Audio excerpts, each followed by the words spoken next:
আমি যেদিকে তাকাই অথই নিয়ামতে ডুবে আছি সবাই। তোমার দুনিয়াতে আমি যেদিকে তাকাই অথই নিয়ামতে ডুবে আছি সবাই। পাখ পাখালির গানে শুনে তসবিহ কলরা, তসবিহ কলরা। আল্লাহ আমার রব, এই রবি আমার সব। আল্লাহ আমার রব, এই রবি আমার সব। তোমার মদদ পেলে আমি আর না কিছু চাই। তোমার প্রেমের অনল আমি কি দিয়ে নিভাই। তোমার মদদ পেলে আমি আর না কিছু চাই। তোমার প্রেমের অনল আমি কি দিয়ে নিভাই। যার হয়েছ তুমি তার নেই যে পরাভব, নেই যে পরাভব। আল্লাহ আমার রব, এই রবি আমার সব। আল্লাহ আমার রব, এই রবি আমার সব। দমে দমে তনু মনে তারি অনুভব। আল্লাহ আমার রব, এই রবি আমার সব। বাংলাদেশের ঐতিহ্যবাহী সুনামগঞ্জ জেলা হাওরে বাওরে বেষ্টিত এই সুনামগঞ্জ জেলার শিল্পনগরী ছাতক উপজেলার প্রাণকেন্দ্রে অবস্থিত নোয়ারাই ইসলামপুর যুব সমাজ কল্যাণ সংস্থার উদ্যোগে আয়োজিত আজকের এই 16তম ঐতিহাসিক ইসলামী মহাসম্মেলনের মুহতারাম শ্রদ্ধাভাজন সভাপতি, বিশিষ্ট আলেমে দ্বীন, বিশিষ্ট ইসলামী চিন্তাবিদ, শিক্ষাবিদ, অসংখ্য আলেমের উস্তাদ, উস্তাদুল উলামা ওয়াল আসাতিযা, এই এলাকার সর্বজন শ্রদ্ধেয় ব্যক্তিত্ব মাওলানা শেখ আব্দুল হান্নান গণেশপুরী, হাইয়াহুল্লাহ ওয়া আতালাল্লাহু উমরাহু ওয়া বারাকাল্লাহু ফি হায়াতিহি ওয়া জাআলাহু আল্লাহু মিনাল ইবাদিল মুখলিসিন। আমরা সকলে বলি আমিন। পোস্টারে উল্লেখিত বিভিন্ন অধিবেশনের সম্মানিত সহসভাপতিবৃন্দ, মঞ্চে উপস্থিত আকাশের তারকা সমতুল্য শ্রদ্ধাভাজন উলামায়ে কেরাম, মাহফিলে এসেছেন বিভিন্ন মাদ্রাসার আসাতিজায়ে কেরাম, এসেছেন স্কুল কলেজের সম্মানিত স্যারেরা, উপস্থিত বিভিন্ন মসজিদের খুতাবা এবং আইম্মায়ে কেরাম, মাহফিলে উপস্থিত এই এলাকার গণ্যমান্য এবং বিশিষ্ট ব্যক্তিবর্গ, বিভিন্ন পর্যায়ের ব্যবসায়ী ভাইয়েরা, আমার সামনে বসা পিতৃতুল্য সম্মানিত মুরব্বিয়ানে আযম, যুগে যুগে আল্লাহর জমিনে আল্লাহর দ্বীন প্রতিষ্ঠায় যারা অগ্রসেনানীর ভূমিকা পালন করেছেন, আমার কলিজার টুকরা প্রিয় যুবক, তরুণ এবং ছাত্র ভাইয়েরা, পর্দার আড়াল থেকে শ্রমণরতা সম্মানিতা মা এবং বোনেরা, উপস্থিত মিডিয়ার প্রিয় কর্মী এবং সাংবাদিক ভাইয়েরা, প্রশাসন এবং গোয়েন্দা সংস্থার সম্মানিত ভাইয়েরা, প্রিয় নোয়ারাই ইসলামপুর ছাতক তথা আমার প্রিয় সম্মানিত সুনামগঞ্জবাসী, আপনারা সবাই কেমন আছেন? আলহামদুলিল্লাহ। আমাদের সবাইকে সুস্থতার সাথে বাঁচিয়ে রেখে আজকের এই সুন্দর বরকতময় নান্দনিক এবং জান্নাতি এই আয়োজনে আমাদেরকে শামিল হওয়ার তৌফিক যিনি দান করেছেন, গলার আওয়াজ বড় করে সবাই বলেন তো তিনি কে? আল্লাহ। সেই মহান রবের জন্য হৃদয়ের সবটুকু ভালোবাসা, আবেগ, অনুভূতিকে উজাড় করে দিয়ে খুশি মনে প্রাণবন্ত আওয়াজে উচ্চ কণ্ঠে কালিমাতুশ শুকর আদায় করে আমরা সকলেই পড়ছি আলহামদুলিল্লাহ। অসংখ্য অগণিত দুরূদ এবং সালাম পেশ করছি সর্বকালের সর্বযুগের সর্বশ্রেষ্ঠ মহামানব নবিয়ুনা ওয়া সাইয়্যিদুনা ওয়া কুদওয়াতুনা মুহাম্মাদুর রাসূলুল্লাহ সাল্লাল্লাহু আলাইহি সাল্লামের প্রতি, যাকে আল্লাহ তাআলা আমাদের হেদায়েতের জন্য পাঠিয়েছেন। আল্লাহুম্মা সাল্লি আলাইহি আল্লাহুম্মা বারিক আলাইহি। সম্মানিত উপস্থিতি, অপ্রাসঙ্গিক অপ্রয়োজনীয় কোনো কথাবার্তা বলে আমরা সময়ের বরকত নষ্ট করতে চাই না। আমি আজকের এই আয়োজক কমিটিকে বিশেষভাবে থ্যাঙ্কস জানাতে চাই, ধন্যবাদ জানাতে চাই। তারা প্রত্যেক আলোচকের জন্য এক একটি বিষয় সিলেক্ট করে দিয়েছে। এটি একটি আদর্শ স্মার্ট আয়োজক কমিটির অন্যতম বৈশিষ্ট্য। প্রত্যেক আলোচককে এক একটি বিষয় যদি নির্ধারণ করে দেওয়া যায়, তাহলে এই সকল অনুষ্ঠান মাহফিল থেকে মানুষ বিভিন্ন বিষয়ের উপরে টপিক ওয়াইজ অনেক কথাবার্তা শুনে সেই বিষয়ের আলোকে গুরুত্বপূর্ণ বার্তা নিয়ে তারা যেতে পারে। নইলে দেখা যায় লাইন ঠিক থাকে না, লাইন ব্রেক হয়। তো আমি ধন্যবাদ জানাচ্ছি, তারা আমাদেরকে বিষয় নির্ধারণ করে দিয়েছেন। আমাকে তারা একটি বিষয় দিয়েছেন, আদর্শ সমাজ গঠনে যুব সমাজের ভূমিকা।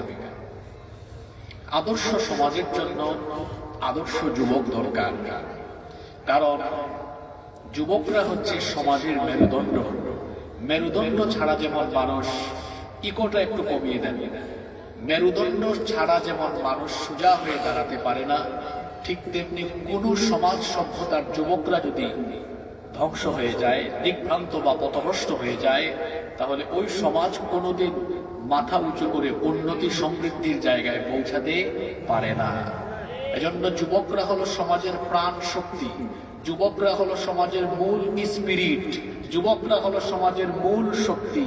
এজন্য যেই দেশের যুবকরা যত সচেতন, যেই দেশের যুবকরা যত বেশি সচেতন, সেই জাতি তত বেশি উন্নত। যখন কোনো দেশ বা সভ্যতার যুবকরা ঘুমিয়ে থাকে, তখন সেই সমাজ সভ্যতার পতন হয়। আর যখন কোনো সমাজ সভ্যতার যুবকরা জেগে উঠে, তখন সেই সভ্যতা জেগে উঠে, তারা উন্নতি আর সমৃদ্ধিতে পৌঁছে যায়। এজন্য যুবকদেরকে বলা হয় সমাজের মূল পাওয়ার, মূল সম্পদ।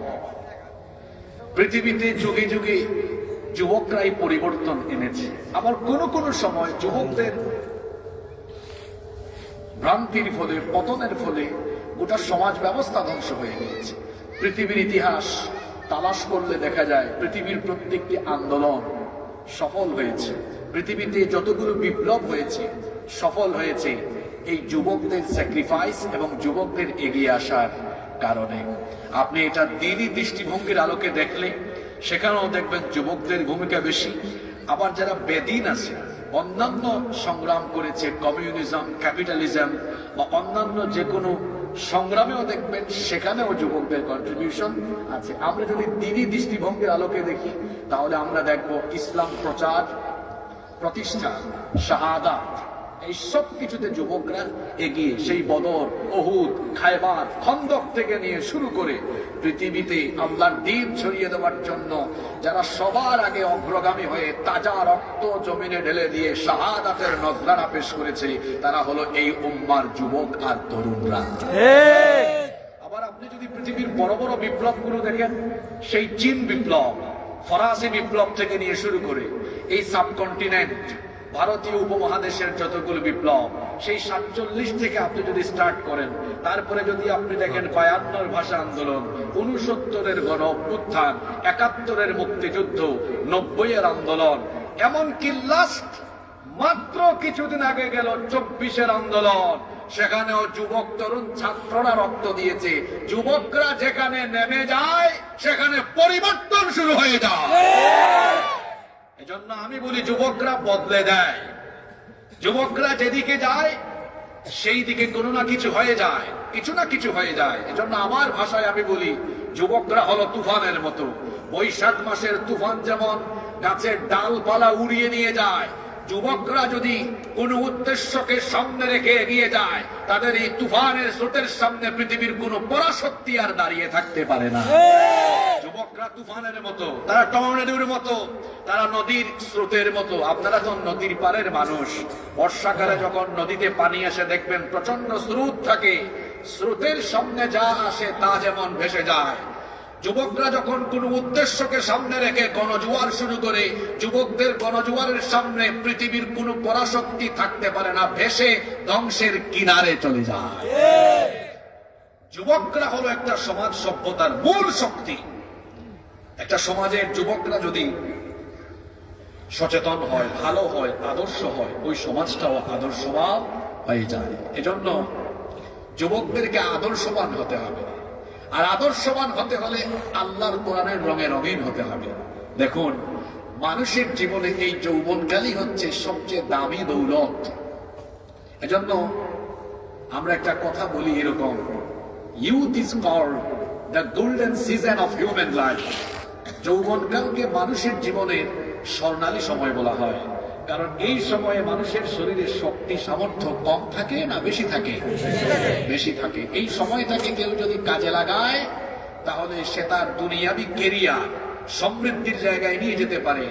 এমনকি এই যৌবনকালে কেউ যদি আল্লাহর দ্বীনের পথে নিজেকে ধাবিত করতে পারে তো এই যুবকের মর্যাদা এমন জায়গায় চলে যায়, আরো সে আজিমের ছায়ার নিচে ওই যুবককে আমাদের জায়গা পেয়ে যায়। সুবহানাল্লাহ। আর এই যৌবনকালকে কেউ যদি অবহেলায়, রং তামাশায়, আড্ডায় কাটিয়ে দেয়, কেরিয়ারও শেষ, দুনিয়াও শেষ, আখিরাতও শেষ। এজন্য আল্লামা ইমাম আল কুরতুবী রাহমাতুল্লাহি আলাইহি তিনি একটা চমৎকার কথা বলতেন। তিনি বলেছেন, যৌবনকাল হলো কচু পাতার পানির মতো। আপনাদের এলাকায় নিশ্চয়ই কচু পাতা আছে।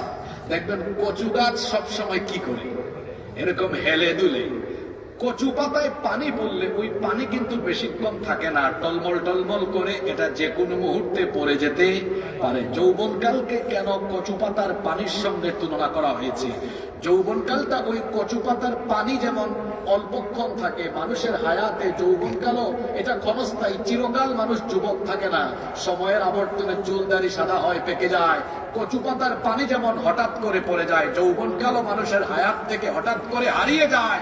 এই জন্য যৌবন চলে যাওয়ার আগে এই যৌবনকে যথাযথভাবে কাজে লাগাতে হয়। কারণ হলো এই যৌবনকাল মানুষের জীবনের শ্রেষ্ঠ দামি সম্পদ। এজন্য কিয়ামতের দিন যৌবনকালের ব্যাপারে স্পেশালি যিনি জিজ্ঞাসাবাদ করবেন, গলার আওয়াজ বড় করে সবাই বলেন তো তিনি কে?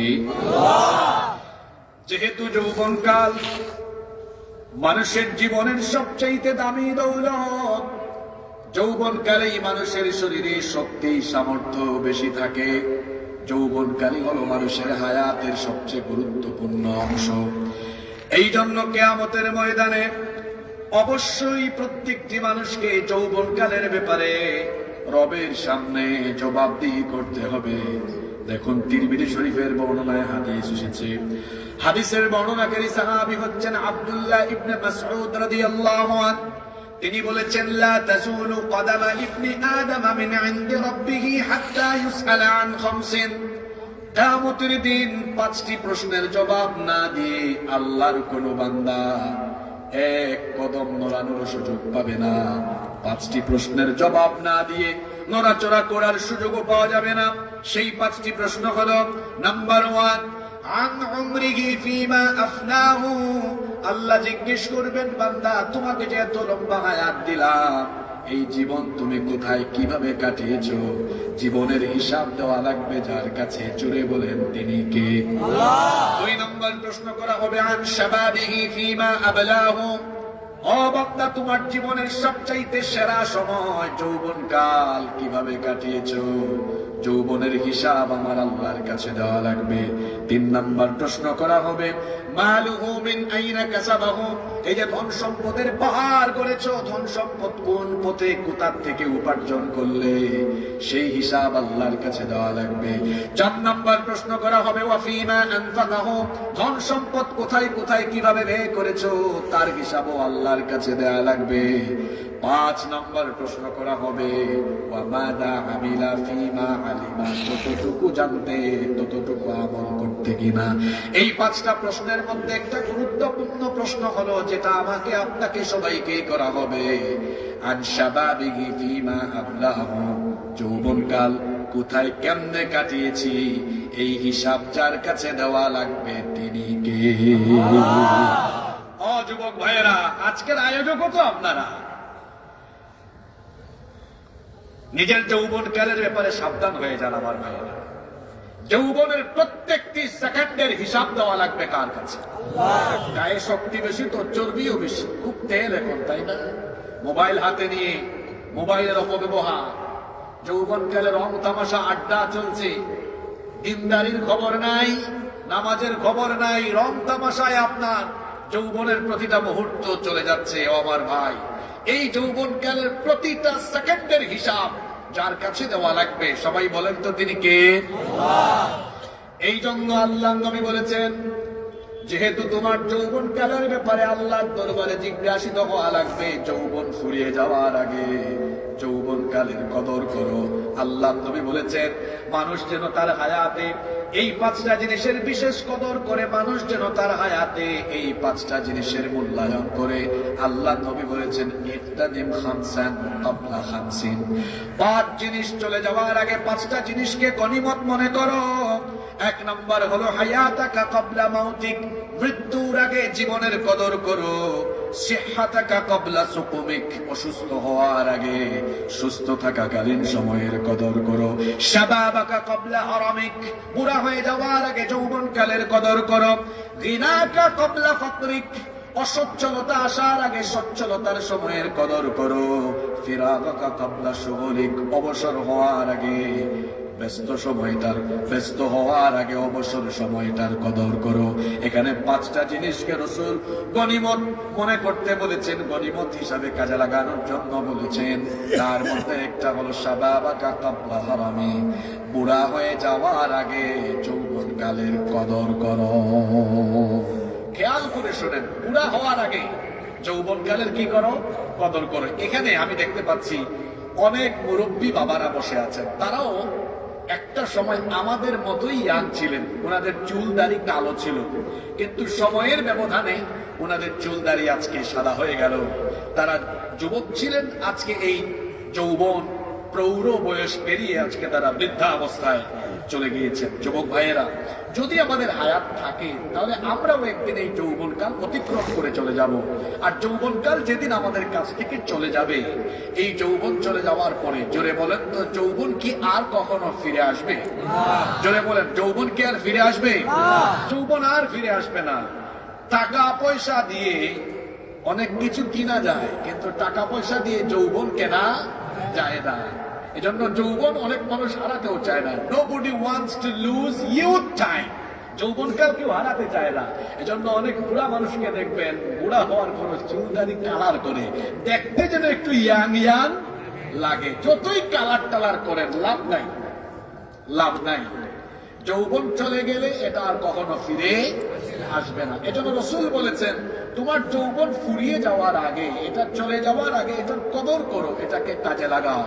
যুবক ভাইয়েরা, একটু যুবকের মতো আওয়াজ দেন তো, আমাদের যৌবনটা যাওয়ার আগে আমরা যৌবনকে কদর করতে চাই, কাজে লাগাতে চাই কি চাই না? আরো জোরে বলতে হবে, চাই কি চাই না? এখন প্রশ্ন হচ্ছে যে আমি আমার যৌবনকে কদর করব, কাজে লাগাবো, কিভাবে সেটা হতে পারে? How to spend your youth time, এই যৌবনকালকে আপনি কিভাবে কাজে লাগাবেন, কিভাবে কদর করবেন? কিভাবে কদর করবেন সেটা বলার আগে একটা প্রশ্নের উত্তর আগে দেন। যৌবনকালকে কদর করবেন কিভাবে সেটা বলার আগে একটা কোয়েশ্চেনের আনসার করেন। সেটা হচ্ছে, আগে বলেন তো দেখি, এই যৌবনকাল এটা যিনি আমাদেরকে দিয়েছেন, জোরে বলতে হবে তিনি কে? আল্লাহ। ওকে ফাইন, খুব ভালো, সুন্দর জবাব দিয়েছে। বলবেন হুজুর, যৌবনের কদর করার বিষয়ে বলবার আগে এই প্রশ্নটা করলেন কেন? কারণ হচ্ছে আমাদের সমাজের বেশিরভাগ যুবক মনে করেছে যে যৌবন এটা সমাজের কিছু নেতৃবৃন্দের দেওয়া গিফট। এই জন্য যৌবনকাল তারা নেতৃবৃন্দের সামনে পিছনে চামচামি করে করে করে করে কাটিয়ে দেয়।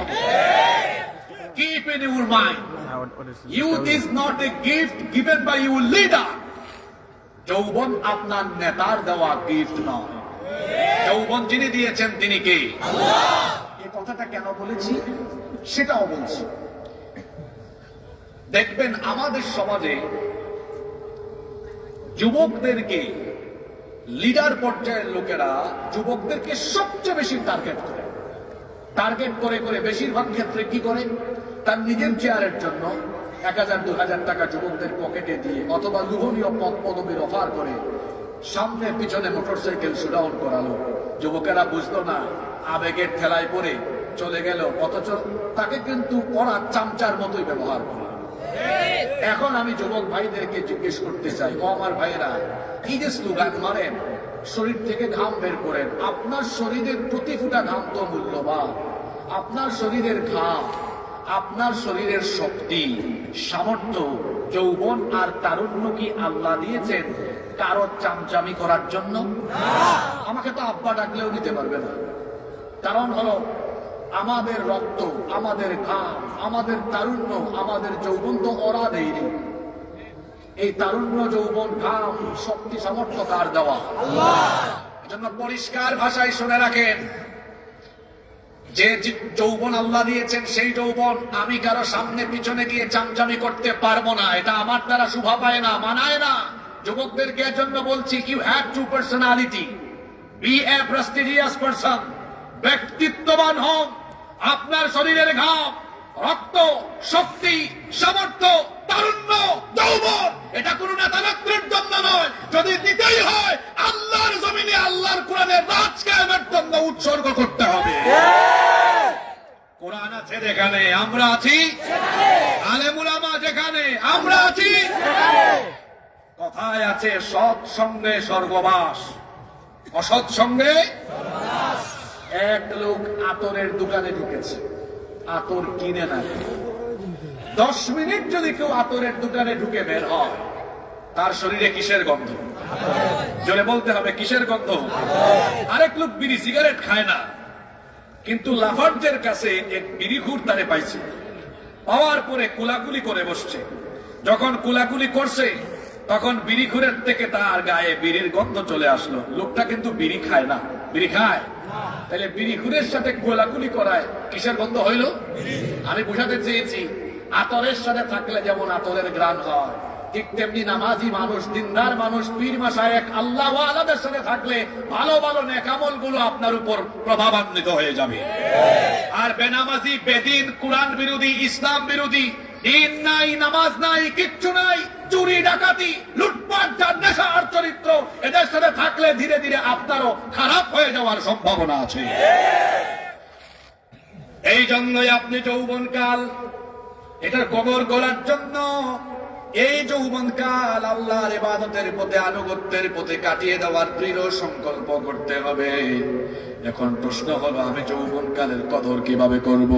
যেহেতু আমার যৌবন আমাকে আমার রব দিয়েছেন, এই জন্য আমার যৌবনের শক্তি, সামর্থ্য, আমার গোটা যৌবনটাকে বিসর্জন করে দিব। যার জন্য গলার আওয়াজ বড় করে বলেন, তিনি কে?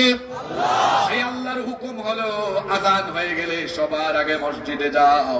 আমি যুবক মানুষ, এই সময়টাই তো হলো আমার চরিত্র গঠনের বয়স। অনেক যুবককে বলতে শোনা যায়, হুজুর আমি বুড়া হই, হাতে লাঠি নেই, চুল দাড়ি পাকুক, তারপরে নামাজ ধরব না। আমার ভাইয়েরা, প্রাপ্তবয়স্ক হওয়ার পর থেকেই নামাজকে ফরজ করে দিয়েছেন কে? আপনি বুড়া হলে নামাজ ধরবেন, তাহাজ্জুদ ধরবেন, এটা হলো শয়তানের পজিটিভ ধোঁকা। বরং বুড়া বয়সের ইবাদতের চাইতে যৌবন বয়সের ইবাদতের দাম কম না বেশি? একজন বুড়া মানুষের ইবাদতে আল্লাহ যতটা খুশি হন, যুবকের ইবাদতে আল্লাহ তার চেয়ে আরো বেশি খুশি হয়ে যান। কারণ মানুষ যখন বুড়া হয়ে যায়, কোমরে ব্যথা, হাঁটুতে ব্যথা, লম্বা সময় রুকু দিতে পারে না, লম্বা সময় সাজদা দিতে পারে না। কিন্তু একজন যুবক তো ফিজিক্যালি ফিট থাকে। সে যতটা ধীরস্থিরতার সাথে, সময় নিয়ে, টাইম নিয়ে, স্লো মোশনে, স্লোলি, সে যেভাবে খুশু আর খুদুয়ের সাথে সালাতের প্রতিটা আরকান, প্রত্যেকটা আহকাম, আরকান সুন্দরভাবে আদায় করে, একজন বুড়া মানুষ কিন্তু সেভাবে আদায় করতে পারবে। বুড়া মানুষের হাঁপানি রোগের সমস্যা, বুড়া মানুষের কোমরে সমস্যা, হাঁটুতে ব্যথা, জয়েন্টে জয়েন্টে ব্যথা, লম্বা সময় সাজদাও দিতে পারে না, রুকুও দিতে পারে না। কিন্তু একজন যুবক তো ফিজিক্যালি ফিট, লম্বা সময় রুকু দিতে পারে, লম্বা সময় সাজদা দিতে পারে। এই জন্য বুড়া মানুষের 1000 ওয়াক্ত, 1000 রাকাত নামাজের চাইতে একজন যুবকের 1 রাকাত নামাজের ভ্যালু হিসাব করলে অনেক বেশি, ঠিক না বেঠি? কারণ একটা হলো কোয়ান্টিটি আর একটা হলো কোয়ালিটি। বলেন তো, বুড়া মানুষের ইবাদতের কোয়ালিটি আর যুবকের ইবাদতের কোয়ালিটি কি সমান নাকি? আল্লাহ কিন্তু কোয়ান্টিটি চান না, আল্লাহ কোয়ালিটি চান। বলবেন হুজুর একটা দলিল দেন তো দেখি। আপনি সূরা মুলকের 2 নম্বর আয়াত পড়ে দেখিয়েন। আল্লাহ বলেছেন, আল্লাযী খালাকাল মাউতা ওয়াল হায়াতা লিয়াবলুয়াকুম আইয়ুকুম আহসানু আমালা। এখানে আলেমরা বসে আছেন, তারা জানেন আল্লাহ এখানে বলেন নাই আকতারু আমালা, আল্লাহ বলেছেন আহসানু আমালা। আল্লাহ বেশি আমল চান নাই, আল্লাহ বলেছেন কে তোমাদের মধ্যে সবচেয়ে উত্তম আমল করতে পারে। কোয়ান্টিটির কোনো দাম ইসলামে নাই, ইসলামে আছে কোয়ালিটির দাম। কোয়ান্টিটি মানে হলো পরিমাণ, কোয়ালিটি মানে হলো যোগ্যতা বা গুণাবলী। ইসলাম পৃথিবীতে কোয়ান্টিটি দিয়ে বিজয়ী হয় নাই। দেখেন বদরের যুদ্ধে কোয়ান্টিটি কম, কোয়ালিটি বেশি। ইমানদারের পরিমাণ 313, কাফিরের পরিমাণ হলো 1000, কিন্তু কোয়ালিটি হিসাব করলে ইমানদারদের কোয়ালিটি বেশি, কাফিরদের কোনো কোয়ালিটি নাই। ওদের অস্ত্র বেশি, জনবল বেশি, অর্থবল, সৈন্যবল সবকিছুই বেশি, কিন্তু এই দিকে মুসলমানদের ঘোড়া কম, উট কম, অর্থবল কম, সৈন্যবল, জনবল, প্রশিক্ষিত বাহিনীর সংখ্যা কম। এই দিকে মুসলমানদের কোয়ান্টিটির সবকিছুর পরিমাণ কম, কাফিরদের কোয়ান্টিটির পরিমাণ সবকিছুতেই বেশি, কিন্তু কোয়ালিটি হিসাব করলে দেখা যাবে কাফিরদের ভিতরে একটা জিনিস নাই, ওই জিনিসটা আবার মুসলমানদের মধ্যে আছে। জিনিসটার নাম হলো ঈমান। জিনিসটার নাম কি? পৃথিবীতে মুসলমানরা সংখ্যা দিয়ে বিজয়ী হয় নাই, বরং ঈমানি কোয়ালিটির কারণে মুসলমানদেরকে আল্লাহ তার গায়েবী মদদ দিয়ে সাহায্য করেছেন। তাহলে বোঝা গেল ইসলামে কোয়ান্টিটির কোনো দাম নাই, দাম আছে কোয়ালিটি। ঠিক না ঠিক? এখন বলেন তো, বুড়া মানুষের নামাজের কোয়ালিটি আর যুবকের নামাজের কোয়ালিটি এক নাকি ভিন্ন রকম? অবশ্যই ভিন্ন রকম। একজন বুড়া মানুষ সাজদায় গেলে হাঁপানি উঠে যায়, বেশিক্ষণ পারে না। আর যুবক যদি চায় একটানা 4-5 মিনিট সাজদায় পরে তাহাজ্জুদে কাঁদতে পারে। ঠিক না বেঠিক? এই জন্যই একজন বুড়া মানুষের ইবাদতের চাইতে যুবকের ইবাদতের দাম বেশি। তাই তো রাসূল বলেছেন, বুখারী, মুসলিম, নাসাঈ, তিরমিজি বিখ্যাত হাদিসের বেশ কয়েকটি গ্রন্থে হাদিসটি এসেছে। সবচেয়ে বেশি সংখ্যক হাদিস বর্ণনাকারী সাহাবী সাইয়্যিদুল মুহাদ্দিসিন আবু হুরায়রা রাদিয়াল্লাহু আনহু, তিনি এই হাদিসের বর্ণনাকারী সাহাবী। তিনি বলছেন, সাবাতু ইউদিল্লুহুমুল্লাহু ফি যিল্লিহি ইয়াওমা লা যিল্লা ইল্লা যিল্লু। 7 শ্রেণীর মানুষকে রব্বুল আলামিন কিয়ামতের দিন তার আরশে আজিমের ছায়ার নিচে জায়গা করে দিবেন, যেই দিন আল্লাহর আরশের ছায়া বাদে আর কোনো ছায়া থাকবে না। এর মধ্যে এক শ্রেণীর যুবক হলো, এক শ্রেণীর মানুষ হলো, আল্লাহ নবী বলেছেন, ওয়াশাবুন নাশাআ ফি ইবাদাতিল্লাহ। এক শ্রেণীর মানুষ হলো তারা, যে যুবকেরা যৌবনকালে রং তামাশা না করে গোটা যৌবনকাল আল্লাহর ইবাদতে কাটিয়েছে, সেই যুবকদেরকে আরশের ছায়ার নিচে যিনি জায়গা দিয়ে দিবেন তিনি কে? এই নোয়ারাই ইসলামপুর এলাকার যুবকেরা কি আল্লাহর আরশে আজিমের ছায়ার নিচে জায়গা পেতে চায় কি চায় না? ও ভাই, যদি আরশে আজিমের ছায়ার নিচে জায়গা পেতে চান, সবার আগে মসজিদটাকে ভরপুর করে দেন। ফজরের সময় মসজিদটা ভরে দেন, জোহরের সময় মসজিদটা ভরে দেন, আসর মাগরিব এশায় মসজিদটা ফিল আপ করে দেন। কিন্তু শয়তান আপনাদেরকে এমন গুতায়, ফজরের সময় ঘুম পাড়ায় রাখায়, জোহরের সময় আপনাদেরকে আড্ডা দেওয়ায়, আসরের সময় দেখা যায় তামাশায় রাখে, মাগরিব এশা বন্ধুদের সাথে তামাশা করে করে যায়। এজন্য আমার জাতীয় কবি কত চমৎকার করে বলেছেন, ঘুমাইয়া কাজা করেছ ফজর, তখনও জাগনি যখন জোহর, হেলাই খেলাই কেটেছে আসর, মাগরিবের ওই শুনিয়া যান, এখনো জামাতে হওরে শামিল, এখনো এর সাথে আছে স্থান, বাজিছে দামামা বাদরে আমামা, শির উঁচু করে মুসলমান, দাওয়াত এসেছে নয়া জামানার ভাঙা কেল্লায় উড়ে নিশান। সব বাস্তব কথা প্রতিটি লাইনে লাইনে বলা হয়েছে। ফজর কিভাবে যায়? কবি বলছেন, ঘুমাইয়া কাজা করেছ ফজর। যুবকের ঘুম তো 10টার আগে ভাঙে না।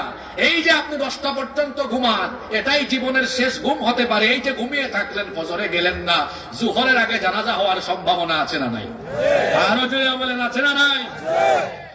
কেমন করে ঘুমাও তুমি, কেমন করে ঘুমাও তুমি, ফজর করে কাজা, এমন তো হতে পারে জোহরে জানাজা। চোখের পলকে লাশ হয়ে যায় মানুষ, পৃথিবীতে আসার সিরিয়াল আছে, যাওয়ার কোন serial? Keep in your mind, there is no serial of death. মৃত্যুর কোন সিরিয়াল নাই। এই নোয়ারাই ইসলামপুর গণেশপুর এলাকায় দেখবেন বাবা বেঁচে আছে, বাবার কাঁধে ছেলের লাশ, দাদা বেঁচে আছে, দাদার কাঁধে নাতির লাশ, আছে না নাই? চোখের পলকে তুমি হতে পারো লাশ, চিরতরে বন্ধ হবে তোমার নিঃশ্বাস, হবে এলাম তোমারই নাম মসজিদের মাইকে, হবে এলাম তোমারই নাম মসজিদের মাইকে, বাড়িওয়ালা নাই রে বাড়ি নাই রে দুনিয়াতে, বাড়িওয়ালা নাই রে বাড়ি নাই রে দুনিয়াতে। সব থাকবে, আপনি থাকবেন না। এই যৌবনকাল যে কোনো সময় ফুটুস হয়ে যেতে পারে, চলে যেতে পারেন আপনি। বুড়া হওয়ার আগে আপনি ভাবছেন হুজুর বুড়া হই নামাজে যাব, কে বলেছে আপনি বুড়া হবেন? বুড়া হওয়ার আগে কত যুবক 25-30 বছর বয়সে চলে যায়। কয়েক সপ্তাহ আগে আমার ভাই শহীদ শরীফ উসমান ইয়াং বয়সে চলে গেল। সে তো সফল, কারণ শহীদই মৃত্যু পেয়েছে। শাহাদাতের মৌত হলো শ্রেষ্ঠ মৌত। শহীদরা মরে না, মরেও তারা মানুষের অন্তরে অমর হয়ে বেঁচে থাকে, ঠিক না ঠিক? যুবকদেরকে এরকম হতে হবে, দুনিয়া ছেড়ে আমি যাব কিন্তু মানুষের স্মৃতিতে থাকবো, হৃদয়ে থাকবো, ইতিহাসের পাতায় থাকবো। এরকম পৃথিবীতে বহু যুবক আছে যারা অল্প বয়সে দুনিয়ার থেকে চলে গিয়েছে, কিন্তু পৃথিবী এখনো তাদেরকে স্মরণ করে, আছে না নাই? যারা আল্লাহর পথে জীবন দেয় তারা মরে না তো।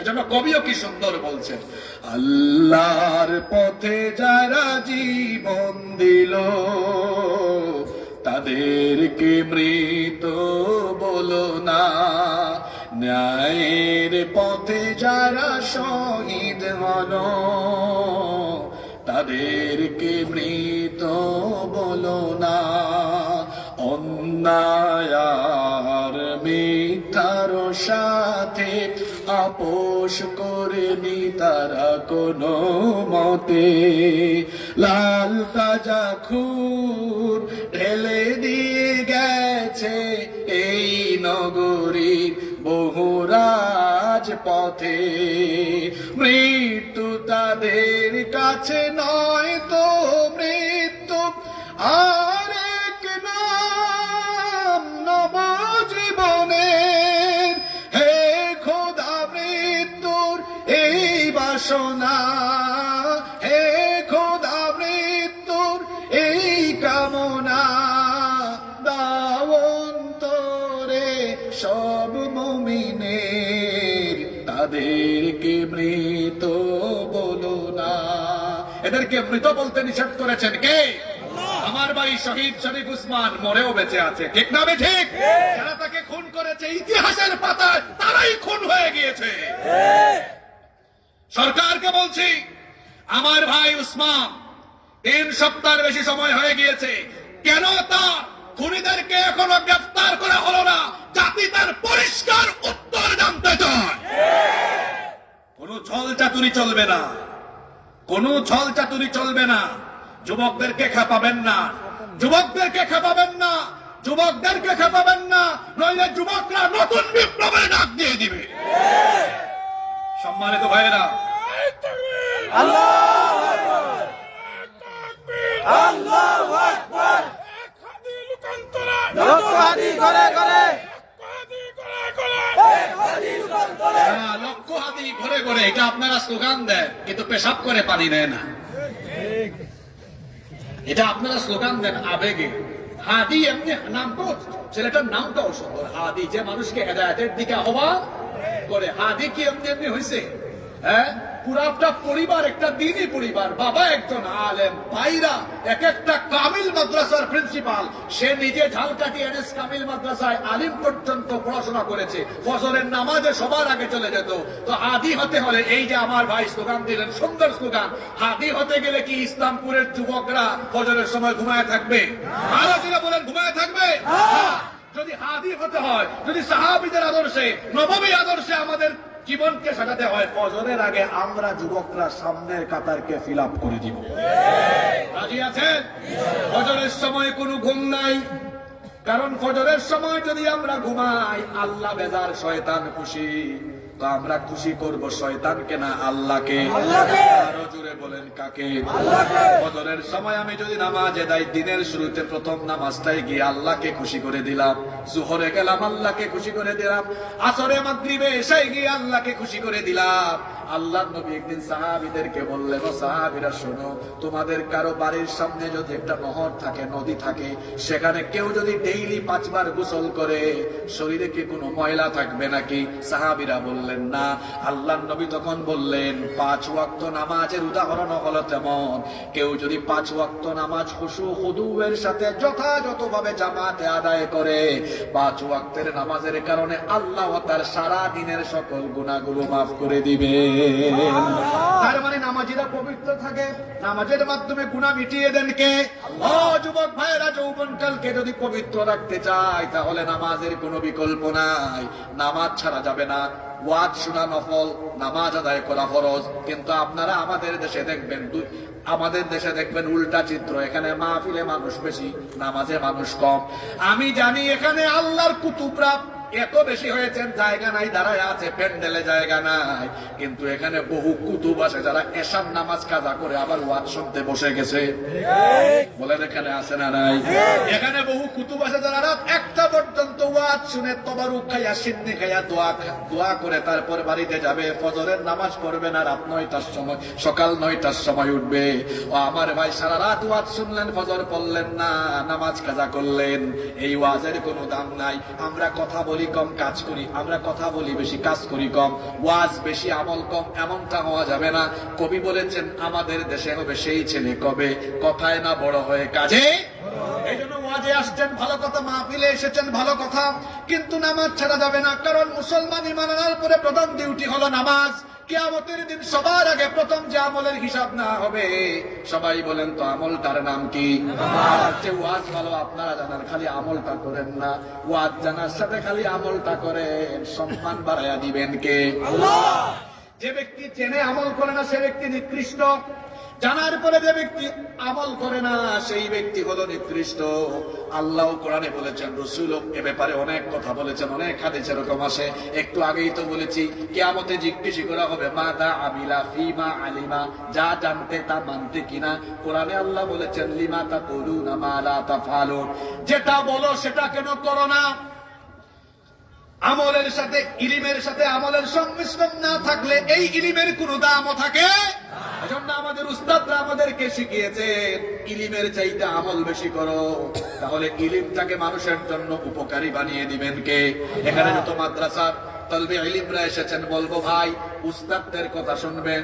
ওই যে আমরা একটা দোয়া করি, আল্লাহুম্মা ইন্নী আসআলুকা ইলমান নাফিআ, আমরা তো এই দোয়াগুলো কমন দোয়া করে, রব্বি জিদনি ইলমা, রব্বি ইশরাহ লি সাদরি ওয়া ইয়াসসির লি আমরি ওয়াহলুল উকদাতাম মিন লিসানি ইয়াফকাহু কওলি, এগুলো তো পড়েন, কিন্তু এই দোয়াগুলো করবেন। আল্লাহুম্মা ইন্নী আসআলুকা ইলমান নাফিআ, আল্লাহুম্মা আল্লিমনা মা ইয়ানফাউনা ওয়ানফা'না বিমা আল্লামতানা ওয়া জিদনা ইলমান ওয়া ফিকহান ফিদ-দীন ইয়া রাব্বাল আলামিন। এই উপকারী জ্ঞান পেতে হলে ইলমের সাথে আমলের সংমিশ্রণ ঘটাতে হবে।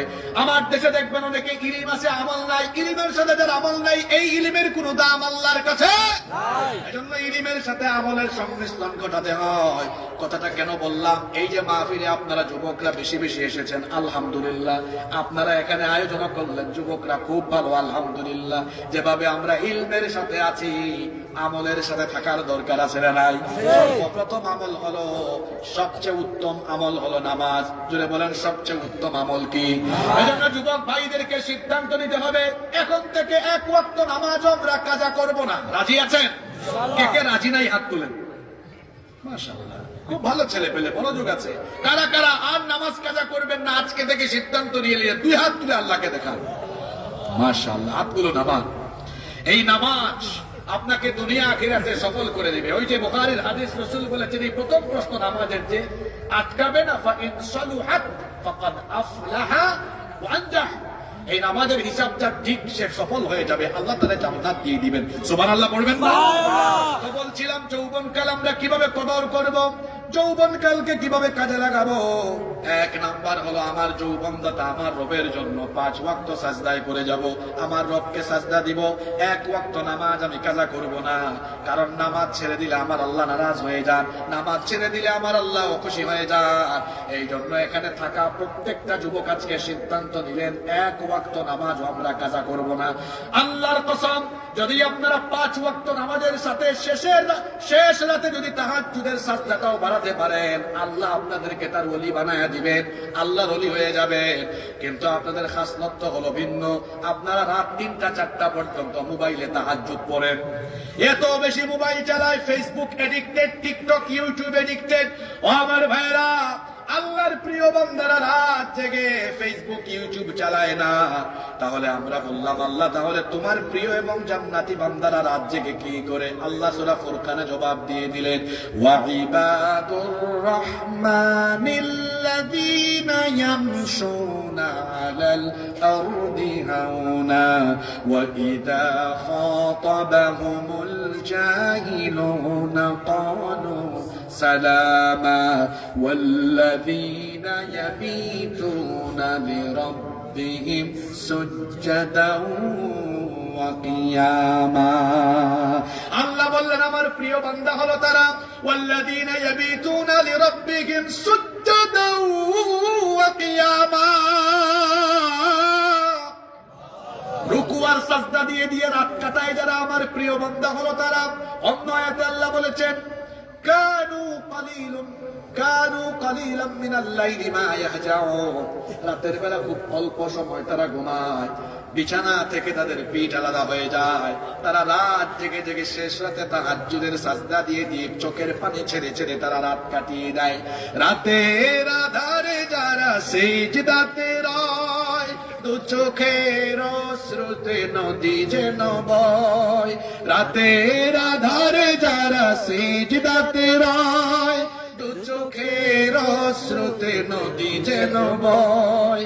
ছলনার হাত ছানি যতই আসো, পেছনে ফিরে তাকায় না। যাদের হৃদয়ে আছে আল্লাহর ভয়, তারা কবু পথ ভুলে যায় না। আল্লাহর প্রেম ছাড়া এই দুনিয়ায় কারো কাছে কোনো কিছু চায় না। আমাদের অন্তরে থাকবে কার ভয়? আরো জুড়ে বলেন কার ভয়? যুবক ভাইদেরকে বলছি, রাত জেগে জেগে মোবাইলে তাহাজ্জুদ পড়বেন না। ফেসবুকে মেয়েদের আইডি দেখলে তারপরে ওটার ভিতরে ঢুকে মেয়েটার প্রোফাইলে কয়টা ছবি আছে একটা একটা করে তালাশ করে। ও ব্যাককল, তুমি কি জানো না মোবাইলের মধ্যে ইফেক্ট মেরে অনেক কালো মানুষ তার চেহারাকে সাদা বানায়া দেয়। অনেকে আছে ফেসবুকে বড় সাদা, বাস্তবে দেখতে মনিটরের মতো কালার কালা। এজন্য যুবক ভাইদেরকে বলছি, সোশ্যাল মিডিয়া ফেসবুক টিকটকের ফিতনায় পড়ে নিজের যৌবনটাকে নষ্ট করে দিও না। নারীর ফিতনা হলো ভয়ঙ্কর ফিতনা। যারা কলেজে পড়ো, স্কুলে পড়ো, ইউনিভার্সিটিতে পড়ো, মেয়েদের পিছনে ঘুরঘুর করো না। কোন ভদ্র ছেলে, ভালো ছেলে মেয়েদের পিছনে ঘুরায় না, বরং এই বয়সটা হলো নিজের চরিত্র গঠনের বয়স, চরিত্রকে উন্নত করবার বয়স। মেয়েদের পিছনে ঘুরঘুর করো না, 5 ওয়াক্ত নামাজে চলে যাও। মোবাইল যারা ব্যবহার করো, তথ্য প্রযুক্তি আর ইন্টারনেটের অপব্যবহার করো না। আল্লাহকে ভয় করো, কারণ তুমি যে রাতের বেলা তোমার বেডরুমের দরজা বন্ধ করে দিয়ে মোবাইলে গিয়ে গুগল শরীফে ঢুকে পর্নো সাইটে গিয়ে আজে বাজে ব্লু ফিল্ম আর আজে বাজে ভিডিও দেখো, পর্নোগ্রাফিতে আসক্ত হয়ে গেলে ইউটিউবে গিয়ে আজে বাজে ভিডিও দেখো, তোমার বাপ জানে না, তোমার মাও জানে না, কিন্তু বেডরুমের ভেতরে একাকী নীরবে নিভৃতে তুমি যা যা দেখলে, যা যা করলে, সব যিনি দেখেছেন এবং শুনেছেন তিনি কে? সেই আল্লাহ বলছেন, ইন্নাল্লাহা লা ইয়াখফা আলাইহি ফিল আরদি ওয়ালা ইন্নাল্লাহা লা ইয়াখফা আলাইহি ফি শাইইন ওয়ালা ইন্নাল্লাহা লা ইয়াখফা আলাইহি ইন্নাল্লাহা লা ইয়াখফা আলাইহি শাইউন ফিল আরদি ওয়ালা ফিস সামা। আসমান আর জমিনের কোনো কিছু আমার আল্লাহর কাছে গোপন। ইয়ালামু খাইনাতাল আ'য়ুনি ওয়া মা তুখফিস সুদূর, চোখের খেয়ানতের খবর কেউ না জানলেও জানেন কে? এই চক্ষুগুলোকে আপনি জেনার সাগরে ডুবিয়ে দিবেন না। মোবাইলের দিকে আজে বাজে ভিডিও দেখতে দেখতে চক্ষুগুলোকে জেনা দিয়ে নষ্ট করে দিবেন না। চক্ষুগুলোকে পবিত্র রাখেন, আল্লাহর কাছে দোয়া করেন, আল্লাহ তুমি আমার চোখে নূর দাও, মাবুদ গো আমার কানে নূর দাও, অন্তরে নূর দাও। এই চক্ষু, কান, অঙ্গ প্রত্যঙ্গ গুলো জবাবদিহি করতে হবে কার কাছে? আসতে বলবেন না, জুড়ে বলেন কার কাছে? আল্লাহ বলছেন তুমি যে তোমার চোখ দিয়ে আজে বাজে জিনিস দেখলে, ও বান্দা তোমার চোখ সাক্ষী হয়ে গেল। ইন্নাস সামআ ওয়াল বাসারা ওয়াল ফুআদা কুল্লু উলাইকা কানা আনহু মাসউলা। আল্লাহ বলছেন নিশ্চয়ই কান, চোখ, অন্তর সবকিছু কথা বলবে কিয়ামতের দিন কার সাথে? চক্ষু বলবে আল্লাহ তোমার বান্দা আবুল কালাম, তোমার বান্দা আব্দুস সালাম, তাকে তুমি দুইটা চক্ষু দিয়েছো, এই চক্ষু দিয়ে সারাদিন আজে বাজে নগ্ন, অর্ধনগ্ন, ফালতু ভিডিও, হারাম ভিডিও দেখেছে। চক্ষু সবকিছু আল্লাহর সামনে পাশ করে দিবে। ও আমার যুবক ভাইয়েরা, চক্ষুগুলোকে জেনার সাগরে ডুবিয়ে দিয়েন না। চক্ষুগুলোকে হারাম জিনিস দেখে দেখে চক্ষুগুলোকে আপনারা নোংরামির সাগরে, অশ্লীলতা, জেনা, ব্যভিচারের সাগরে ডুবিয়ে দিবেন না। চক্ষুগুলোকে পবিত্র রাখেন, কানকে পবিত্র রাখেন, জবানকে পবিত্র রাখেন। ও আমার যুবক ভাইয়েরা, বলছিলাম নারীর ফিতনায় কখনো পড়বেন না। চরিত্র গঠন করবেন এমন করে বিবাহ বহির্ভূত কোন হারাম রিলেশনে মুমিনরা কখনো জড়াতে পারে না। কারণ মুমিনের চরিত্র হলো সে তার লজ্জাস্থানের হেফাজত করে। এজন্য আল্লাহ সূরা মুমিনুনের মধ্যে বলেছেন, সূরা মুমিনুনে আল্লাহ তাআলা বলেছেন ওয়াল্লাযীনা হুম লিফুরুজিহিম হাফিযুন, জান্নাতি মুমিন হলো তারা লজ্জাস্থানের হেফাজত করে যারা। ওয়ালা তাকরাবুজ জিনা, জিনার নিকটবর্তী হয় না। কলেজে ইউনিভার্সিটিতে পড়লে মেয়েদের সাথে কবুতরের মতো লাউতলা ঝাউতলা পটতলায় বসে থাকিও না। ফেসবুকে ফ্রেন্ড রিকোয়েস্ট পাঠাইয়া চ্যাটিং করে, ডেটিং করে, তারপরে গার্লফ্রেন্ড বানায়ও না। যত গার্লফ্রেন্ড বানিয়েছ আজকে ব্লক মারো, ব্লক লিস্টে ফেলে রাখো। কারণ তোমার যৌবন এইভাবে করে মেয়ের ফিতনায়, নারীর ফিতনায় পরে নষ্ট হয়ে যাবে। নিজের যৌবনটাকে হেফাজত করো, চরিত্র সাজাও।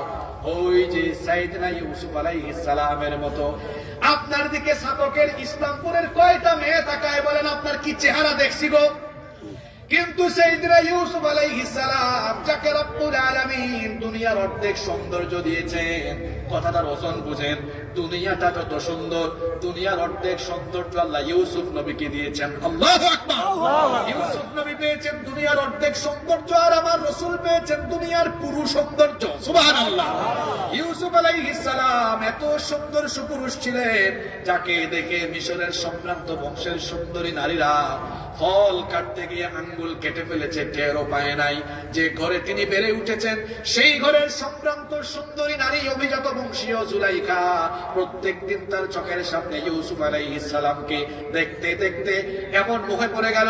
একদিন সে তার দাসীর মাধ্যমে একেবারে খাস কামরায় তাকে নিয়ে আসলো। 7টা দরজা ছিল, সবগুলো দরজা বন্ধ করে দিল।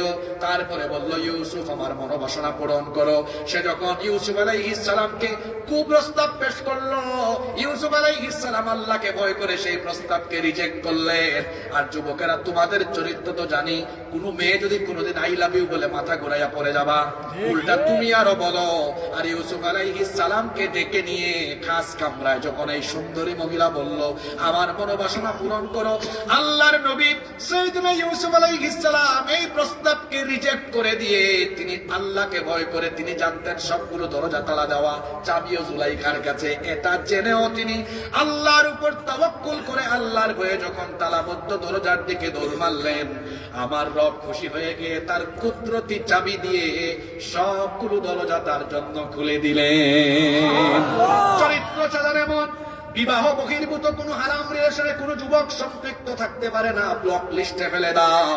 বাসা বাড়ি থেকে যত স্কুল কলেজের বোনেরা শুনছেন, যদি বয়ফ্রেন্ড বানিয়ে থাকেন আজকেই সেটাকে ব্লক লিস্টে ঢুকিয়ে দেন।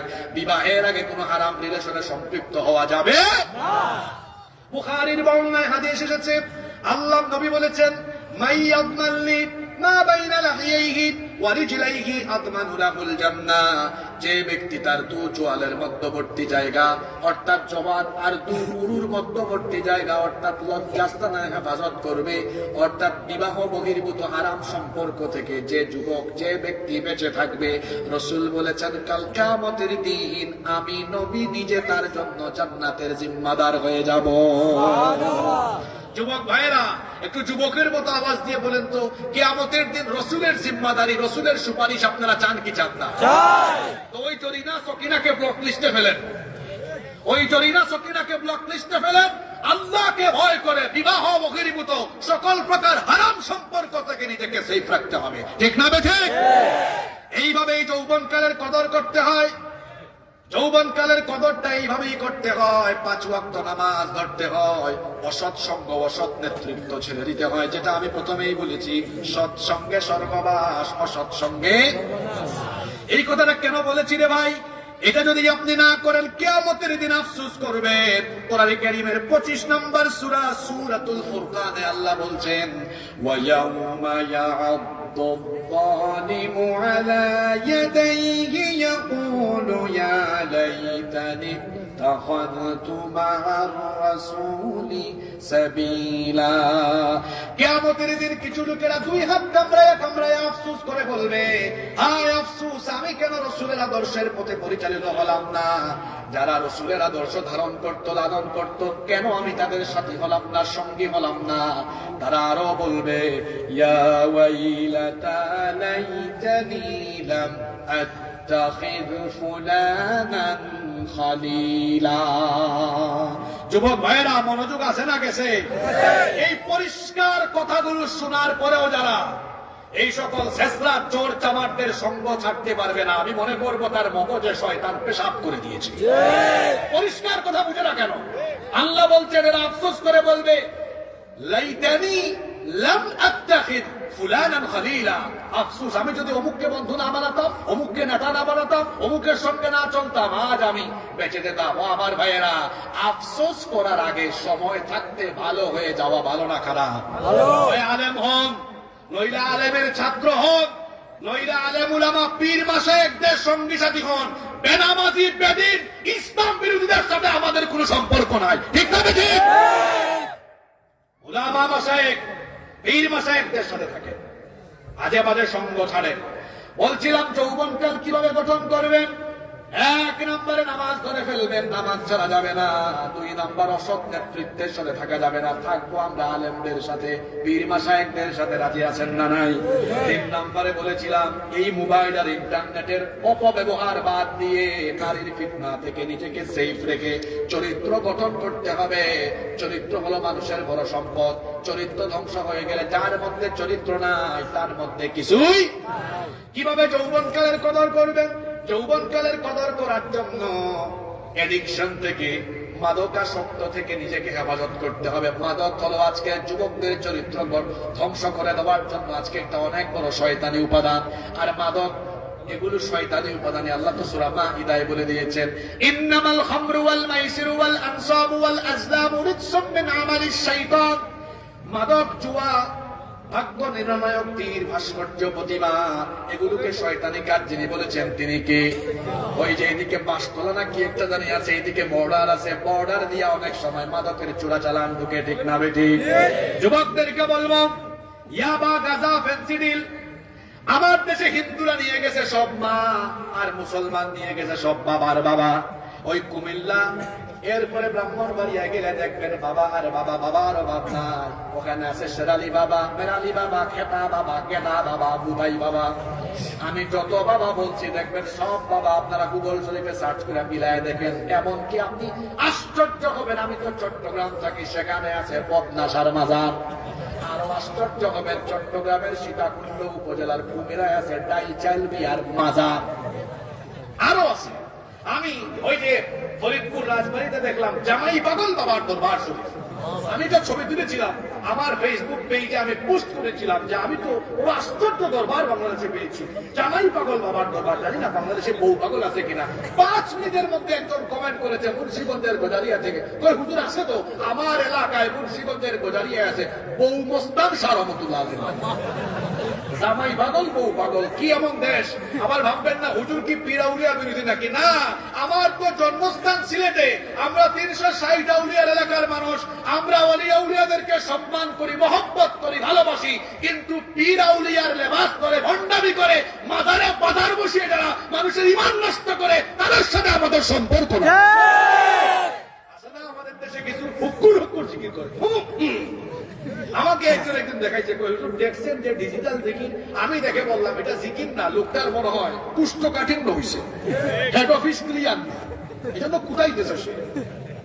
ভণ্ডদের সাথে আমাদের কোন সম্পর্ক, কিন্তু হক্কানি রব্বানি পীর মাশায়েখদেরকে আমরা ভালোবাসি কম না বেশি। আমি নিজেও বাংলাদেশে অনেক পীর সাহেবদের দরবারে মাহফিলে যাই, আপনারা ইউটিউবে দেখেন হয়তো, আড়াইবাড়ি দরবার শরীফে প্রত্যেক বছর আমি বয়ান রাখি, বক্তব্য রাখি, আরো বহু দরবারে, সেই বাগেরহাটে, তারপরে আপনার বরিশালে, এরকম বহু জায়গায় আমরা যাই। যারা মানুষদেরকে সঠিক দিন শেখান, সঠিক দিনের দাওয়াত পৌঁছান, তাদেরকে আমরা ভালোবাসি কম না বেশি। যুবকদেরকে বলছি, মাদকের সাথে সম্পর্ক বাদ দিয়ে দিতে হবে। এইরকম সকল অন্যায় অপরাধ থেকে নিজেকে মুক্ত রেখে নিজেকে আদর্শ মুসলিম হিসাবে গঠন করতে হবে। কারণ আদর্শ সমাজের জন্য আদর্শ যুবক দরকার। আদর্শ যুবক না হলে আদর্শ সমাজ গঠন করা যায়। আপনারা যদি এইভাবে নামাজ ধরে ফেলেন, আপনারা যদি মাদক বাদ দিয়ে দেন, আপনারা যদি হারাম রিলেশন বাদ দিয়ে দেন, আপনারা যদি অসৎ নেতৃত্ব বাদ দিয়ে দেন, আর আপনারা যদি সকল গুনাহ থেকে মুক্ত হয়ে আলেম উলামার সান্নিধ্যে থেকে, সুহবতে থেকে যদি আপনারা নামাজি দিনদার হয়ে যেতে পারেন, তাহলে দেখবেন আপনাদের এই দিনদারির বদৌলতে বাংলাদেশের ভাগ্য যিনি বদলাইয়া দিবেন তিনি কে। এজন্য যুবক ভাইদেরকে এগিয়ে আসতে হবে, এগিয়ে আসতে হবে আপনাদেরকে। আলেম উলামার সাথে থাকেন, আলেম উলামা কি সবক দেন, কি বলেন শুনেন। এখন তো হায় রে হায়, কি বলবো, শেষের দিকে রাগ করেন না এগুলো বললে। এখন বহু মানুষ দেখা যায় তার দলমতের কারণে আলেমদেরকে গালি দেয়, আছে না এরকম? ও ভাই, আমি আপনাকে শেষ কথাটা বলে যাই শুনেন। আমাদের সবচেয়ে বড় পরিচয় আমরা মুসলমান। দলীয় পরিচয় এটা আমাদের বড় পরিচয় নয়। আমাদের সবচেয়ে বড় পরিচয় আমরা কি? এই যে বাংলাদেশে যত জাতের দল আছে, এরা যখন তাদের নেতা নেত্রীরা কবরে যায়, তখন কি দলীয় পরিচয়ে যায় না ধর্মীয় পরিচয়ে যায়? আমি যদি বাংলাদেশের বড় বড় দলের তাদের মরহুম নেতৃবৃন্দের নাম বলি, এটা বোঝানোর জন্য, আপনারা অন্য কিছু মনে করেন না। যেমন মরহুম শেখ মুজিবুর রহমান সাহেব, শহীদ প্রেসিডেন্ট জিয়াউর রহমান সাহেব, মরহুম হোসেন মোহাম্মদ এরশাদ, মরহুমা বেগম খালেদা জিয়া, চারজন তিন দলের মানুষ, তিন দল করেছেন। ওনারা যখন কবরে গিয়েছেন, তখন কি দলীয় পরিচয়ে কবরে গিয়েছেন না ধর্মীয় পরিচয়ে গিয়েছেন? জোরে বলতে হবে, কি পরিচয়? আপনারা যে দলীয় ঠেলাঠেলিতে আলেম ওলামার সাথেও বেয়াদবি করেন, ফেসবুকের কমেন্ট দেখি তো আপনারা, বড় বড় আলেম যাদের জুতা বহনের যোগ্যতাও নাই, আপনি তাদেরকে উল্টা পাল্টা কমেন্ট করেন, উল্টা পাল্টা লিখেন। আপনাদের মাথায় তো শয়তান সওয়ার হয়ে বসে গিয়েছে। আমার ভাই, আপনাকে বুঝাই দেয় সুন্দর করে, এই যে লোকগুলোর নাম বললাম, দুনিয়া থেকে যাওয়ার সময় তারা তো দলীয় পরিচয়ে যান নাই, তারা গিয়েছেন কি পরিচয়ে? জোরে বলতে হবে, কি পরিচয়ে? এরপরে কবরে যাওয়ার পরে যে দলের মানুষই হোক, প্রশ্ন কয়টা? জোরে বলেন, কয়টা? তিনটা প্রশ্ন, ধর্মীয় না দলীয়? ধর্মীয়। কথা বলেন, হয়েছে। এখন কিন্তু কঠিন একটা কথা বলবো, হজম করতে পারবেন তো? আসলেই পারবেন? ঘুরে গেছে, কি বলতে পারে? হ্যাঁ, বড় কঠিন কথা হবে এটা। তাহলে কবরের সবগুলা প্রশ্ন ধর্মীয়, দলীয় না। কবরে যাবো ধর্মীয় পরিচয়। আপনারা একমত আমার সাথে? জুড়ে বলেন, আসলে একমত? দিতে পারবেন পরের লাইন? হজম করতে পারবেন? কবরে যদি ধর্মীয় পরিচয়ই যায়, প্রশ্ন যদি হয় ধর্মীয়, তাহলে তো কবরে যাওয়ার আগে জীবনটাও হওয়া দরকার ধর্মীয়। কিন্তু আপনার বিবেককে প্রশ্ন করেন তো, আপনার জীবন কি দল ভিত্তিক না ধর্ম ভিত্তিক? আপনি তো দল ভিত্তিক জীবন গঠন করছেন, ধর্ম ভিত্তিক না। যদি আপনি কবরে গিয়ে তিনটা প্রশ্নের জবাব দিতে চান, কবরে ধর্মীয় পরিচয়ে গিয়ে নাজাত চান, তাহলে কবরে যাওয়ার আগ পর্যন্ত দল ভিত্তিক জীবন নয়, ধর্ম ভিত্তিক, কোরআন ভিত্তিক, ইসলাম ভিত্তিক জীবন গঠন করতে হবে। পরিষ্কার কথা। কিসের দল, কিসের রাজনীতি? আমি মুসলমান, এটাই আমার বড় পরিচয়। আমার কিতাব কোরআন, আমার আদর্শ রাসূল, এটাই আমার বড় পরিচয়। অনেকে স্লোগান দেয়, আমার আস্থার শেষ ঠিকানা।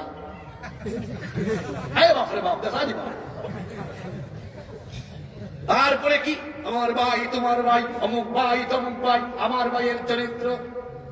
পরের লাইন কি? নামাজ পড়ে না এক ওয়াক্ত, গাঞ্জা খায় 5 ওয়াক্ত, শয়তানের ভক্ত, জাহান্নামের তত্ত্ব। আমাকে তো বাপ ডাকলেও স্লোগান তার পক্ষে ভাবে দেওয়াইতে পারবে না। কেন জানেন? আমাদের উস্তাদরা ছোটকাল থেকে আমাদেরকে শিখিয়েছেন, শোনো, ব্যক্তি পূজা করো না। ইসলামে ব্যক্তি পূজার স্থান নাই। যদি স্লোগান দিতেই হয়, আল্লাহর নামে, আল্লাহর জন্য আর রসুলের জন্য স্লোগান দাও, ঠিক না ঠিক?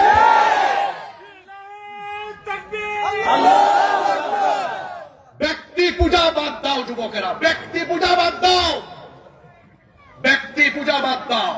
ইসলামে ব্যক্তি পূজার কোন স্থান আমাদের কওমি মাদ্রাসায়, আমাদের আলিয়া মাদ্রাসায়, আমাদের ফুরকানিয়া মাদ্রাসায়, হাফেজি মাদ্রাসায় আমরা ছাত্রদেরকে এগুলোই শিখাই। রাসূল সাহাবীদেরকে এটাই শিখিয়েছেন, ব্যক্তি পূজার কোন স্থান ইসলামে নাই। আমরা ব্যক্তি পূজা করি না, আমরা অনুসরণ করি কোরআন সুন্নাহর, অনুসরণ করি রাসূলের সাহাবীদের আদর্শে, সাহাবীদের চেতনায়। পীর মাশায়েখদেরকে আমরা মেনে চলি, তাদের দিক নির্দেশনা সোহবত আমরা নেই। ব্যক্তি পূজা আমরা করি না। শিক্ষা কি যুবক ভাইয়েরা? আমি আবারও বলছি, আমার কথায় মনে কষ্ট নিবেন না। এই যে মাহফিলে আপনারা এসেছেন, এটা পলিটিক্যাল মাহফিল না, এটা কোরআনের মাহফিল। এখানে সব দলের মানুষ আসতে পারে, ঠিক না ঠিক? কোন দলের এজেন্ডা বাস্তবায়ন আমাদের উদ্দেশ্য নয়, কারণ এটা দলীয় মাহফিল না। তো যুবকরা কষ্ট করে মাহফিল আয়োজন করেছে, এটা হলো সকলের অংশগ্রহণে কোরআনের একটা সুন্দর আয়োজন। এখানে আমরা আমাদের ফায়দার কথা শুনবো। আমরা মুসলমান, এটা আমাদের বড় পরিচয়। আমরা যেদিন কবরে যাব, মুসলমানের পরিচয়ই যাব। সুতরাং কবরে যাওয়ার আগে আমাদের জীবন আমরা কোনোদিনও দল ভিত্তিক গঠন করব না। জীবন গঠন করব ধর্ম ভিত্তিক, কোরআন ভিত্তিক, হাদিস ভিত্তিক, ইসলাম মোতাবেক। আমার দিন আমাকে যা বলেছে, আমার দিন আমাকে যা শিখিয়েছে, সেই আলোকে আমার জীবনের সকল সেক্টরকে পরিচালনা করতে হবে। হুকুমটা কার? আল্লাহ বলেছেন ইসলামে অর্ধেক ঢুকিও না, উদখুলু ফিস-সিলমি কাফা, ঢুকলে পুরাটা ঢুকো। অর্ধেক ঢুকছো, ইসলাম মতো নামাজ পড়ো, ইসলাম মতো রোজা রাখো, ইসলাম মতো হজ করো, ইসলাম মতো যাকাত দাও, কিন্তু আদালত চালাও ব্রিটিশদের থেকে ধার করে আনা। লয়ের ছাত্ররা বলেন, যারা এলএলবিতে পড়েন বা লয়ার যারা আছেন, ব্রিটিশদের থেকে ধার করে আনা পেনাল কোড দিয়ে এখনো আপনাদের আইন অঙ্গন পরিচালিত হয়। তাহলে আপনি নামাজ পড়লেন, রোজা রাখলেন, হজ করলেন, যাকাত দিলেন, ইসলাম মতো আইন অঙ্গন, শিক্ষাঙ্গন, অর্থনীতি সব কিছু চালালেন অন্যান্য তরিকা মতো। আপনি অর্ধেক ঢুকছেন, অর্ধেক বের হয়ে আছেন। আল্লাহ বলেছেন নো উদখুলু ফিস-সিলমি কাফা, ঢুকলে পুরাটাই ঢুকো। ইসলামের ভেতরে সব আছে না নাই? বলেন সব আছে না নাই? যুবকদের প্রতি আমার লাস্ট এন্ড ফাইনাল মেসেজ হলো, আবার যুবক ভাইয়েরা, আমরা আমাদের যৌবনকাল, আমাদের জীবন দল ভিত্তিক নয়। জোরে বলেন তো কি ভিত্তিক?